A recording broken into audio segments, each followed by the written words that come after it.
Nadiraa was the kind of woman who made head turn wherever she went. Men followed her with their eyes. They sent her flowers, bought her gifts, and whispered promises of forever. But Nadira never chose easily. She tested every man she come across. One man took her to dinner. That night, she pretended to fall asleep with her makeup on. In the morning, he laughed and said, "You don't need all that paint on your face. I want to see the real you." Nadira smiled politely, but inside she was done with him. She never called him again. Another invited her to the water in the beach. She shook her head, saying she didn't like water. He teased her and tried to pull her in anyway. That was the last time she answered his message. And then they were the ones who begged to see her natural face. The moment they asked, she closed her heart to them. For Nadira, there was one rule. No one could ever see her without makeup. People thought she was just proud, maybe a little vain, but to Nadira, her makeup was not just a beauty, it was her shield. And so she remained the mystery every man wanted to solve, but none could ever touch. Nadira's makeup table was like a small shop. Powders, brushes, lipsticks, creams, lined up neatly, shining under a lamp.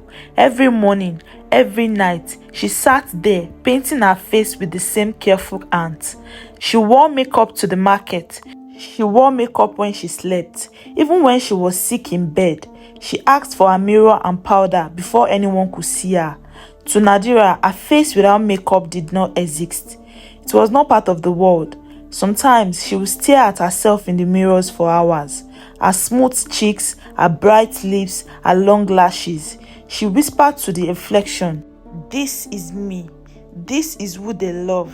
If I lose this, I lose everything." Her friends joke about it. One day, Nadira will be buried with her makeup still on. She only laughed and said nothing. But deep inside, the thought of anyone seeing her bare face filled her with fear. Her beauty was her power, her mask, her life. Among all the men, one was different. His name was Omar. He was older than most, calm and gentle. He did not brush her with gifts or silly promises. Instead, he listened when she spoke. He asked about her dreams, not just her beauty. When he sent her letters, they were full of kind words. When they worked together, he never tried to touch her face. He never begged to see her without makeup. He simply held her hand and talked about life, about tomorrow, about building a home. This made Nadira feel safe. With Omar, she was not afraid. She thought, at last, someone who will not question me, someone who loves me as I am. And slowly, she began to love him back. Days turned into months. Nadira and Omar was always seen together. They ate at quiet places, walked in gardens, shared long talks under the night sky. Omar never hurried her. He never asked for more than she could give. And Nadira loved that about him. For Nadira, this was enough. She believed she had finally found the one man who would never leave her. So when Omar asked her to marry him, she did not hesitate. She said yes. Their wedding day came with laughter and music. The hall was filled with night. Nadira looked like a goddess. People whispered to each other, "How can she look so perfect?" Omar stood tall, smiling with pride. He took her hand as if she was the most precious gift on earth. The vows were said, the rings exchanged, and the crowd clapped with joy. Laughter, dancing, and cheers filled the air. By evening, when the guests were gone, the music faded and the lights grew dim. Nadira and Omar entered their room together, husband and wife at last. Now it was only Nadira and Omar in their new room, with soft lights and burning candles. Omar was filled with joy. He laughed as he lifted her in his arms, carrying her across the room. Nadira smiled but pulled her face slightly away whenever he leaned in too close. She had done this all her life. No one could touch her face. But Omar did not notice. He only laughed louder, saying, "Tonight is ours. I have waited so long and nothing else matters." Then it happened. His foot slipped on the long carpet. He lost his balance. In an instant, Omar fell, his head striking the edge of the wooden bed. The sound was heavy. He dropped to the floor and zoned out. His eyes closed. Nadira froze. For a moment, she could not breathe. Then the fear broke her. She dropped to her knees beside him, shaking. Her tears spilled down before she could stop them. They rolled across her cheeks, carrying tiny streaks of powder with them. Nadira pressed her hands against his wound, crying loudly, "Omar, wake up! Please don't leave me! Not tonight!" The room was quiet except for Nadira's cries. Her hands shook as she pressed them against Omar's head. Her tears fell faster, sliding down her cheeks, leaving dark, uneven lines where her powder began to wash away. She did not notice. For the first time in many years, she forgot about her face. All she saw was Omar lying still on the floor. "Please, God, not tonight," she whispered. "Don't take him from me. I can't be alone again. I can't." Then Omar groaned. His fingers moved. Slowly, his eyes opened. Nadira gasped with relief and leaned closer, but Omar's face suddenly changed. His weak eyes widened. His mouth trembled. "Nadira," he whispered, voice broken. What happened to you?" Nadira froze. Her heart stopped. She touched her cheek and felt it. Not smooth, not soft, but dry skin, lines, wrinkles. The powder was breaking. Her mask was gone. Omar stared, shocked, his chest rising and falling as he tried to make sense of the face before him. You are not," he stammered. How old are you?" Nadira covered her face with both hands and sobbed harder. Omar pushed himself up slowly. He could barely stand, but his eyes stayed fixed on her face. The young bride he had carried just moments ago was gone. Before him was an old woman, skin wrinkled, lips trembling, head thin and grey, where the powder had cracked away. Omar's breath grew faster and shallow. He pressed his back against the wall as if trying to escape. His eyes darted to the door. No, this is not you," he whispered. "This can't be you." He tried to move towards the door, his body shaking, but his legs stumbled from the fall. Still, his fear pushed him. He reached for the handle. Nadira crawled across the room, clutching his leg. Her voice broke, heavy with tears. "Please, Omar, don't go. Don't leave me. I can't explain. But Omar's face showed nothing but horror. The woman he thought was young, beautiful, untouched by time, now looked older than his own mother. How is this possible?" he cried, his voice trembling. "What are you doing, Nadira?" She shook her head, still holding him tightly. "I'm still me. I am Nadira. Please, don't look at me like that." Her tears dripped onto the floor, and with each tears, more of her mask dissolved. Her true self was showing, the self she had hidden for decades. Omar's hand shook on the door handle. His chest rose and fell quickly, his eyes filled with fear. But Nadira clung to him, her voice cracking. "Please, listen to me before you run. I beg you. Omar, I am still the woman you loved.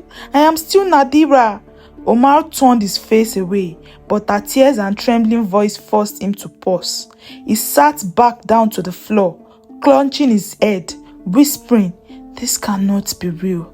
You were young, so young and beautiful." Nadira's hand trembled as she wiped her wet cheeks. Though the action only revealed more of her true self, deep lines, loose skins, the marks of a century lived. She took a deep breath, her voice heavy with pain. "It started when I was 35, she said softly. "I was engaged once. I thought I had found my love, but he left me for a younger woman. My heart broke. Omar, it shattered me. I could not eat. I could not sleep. I thought I would die." Her voice cracked.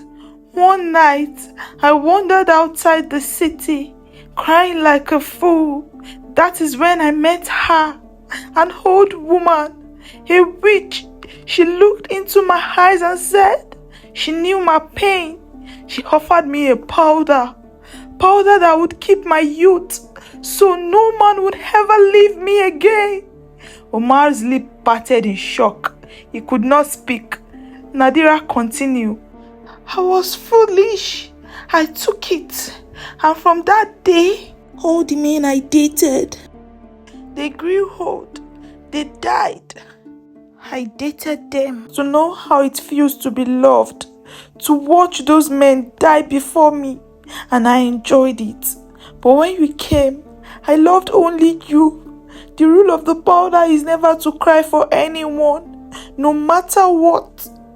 All the men that I've been with has died, but me. She touched her cracked cheek. I stayed the same until now. She leaned closer, her voice breaking into a sob. Do you understand, Omar? I could not stop. I could not be alone. The powder became my life. Without it, I am nothing. Without it, this is who I am. Omar stared at her in disbelief. His voice shook. You are not 25. You are... She nodded slowly, tears spilling again. I am 100 years. Silence filled the room. The candles flickered. Omar pressed his back against the wall, his face pale, his breath uneven. Nadiraa crawled closer, holding his hand tightly, her whole finger trembling against his skin. Please, Omar, don't leave me. You are all I have now. I don't want to be alone again. Omar's body shook as he pulled his hand away from Nadiraa's grip. His eyes were wide, his face pale. No, Nadiraa, he whispered, his voice breaking. This is not the woman I married. You lied to me. You hid yourself from me. Nadiraa reached to him again, crawling weakly across the room. Please, Omar, I did it because I was afraid of being left, afraid of being unloved. Don't leave me. Please, don't leave me. But Omar staggered back, pressing himself against the door, his eyes filled with sorrow and fear. I don't even know who you are. The word struck Nadiraa like a knife. Her chest rose and fell quickly as her sobs grew louder. And then something began to change. Her skin, already wrinkled, started to fold deeper. Her head thinned until a white strand fell to the floor. Her back bent more, her arms trembling as if carrying a weight. The powder, broken by her tears, was leaving her for good. Her youth, stolen for so many years, was gone. Omar watched in horror as his bride aged before his eyes. She aged more and more. 100, 200, 300. Each second stole more of her strength, more of her life. No, Nadiraa whispered, her voice dry and weak. Not yet. Please, not yet. She stretched her hand towards Omar, but stepped back again. His heart torn with fear and pity. The room grew cold. Finally, Nadiraa collapsed to the floor. Her face that of a frail old woman. Her body trembling. Her voice had dried, but her voice was still a whisper. I only wanted to be loved. I only wanted to never be alone. Her last sob broke the silence. Then she lay still. Omar stood frozen, staring at the lifeless, aged body of the woman who had once looked like a goddess. The wife he thought he knew was gone, or maybe she had never been there at all. And so, on their wedding night, what began as a dream ended in silence, tragedy, and shadows. The lesson learned from this story is, not all that glitters is gold. Nadiraa's beauty hid a painful truth, and when the mask broke, so did everything she tried to protect. Don't forget to subscribe, like and comment down below what you think Nadiraa deserves.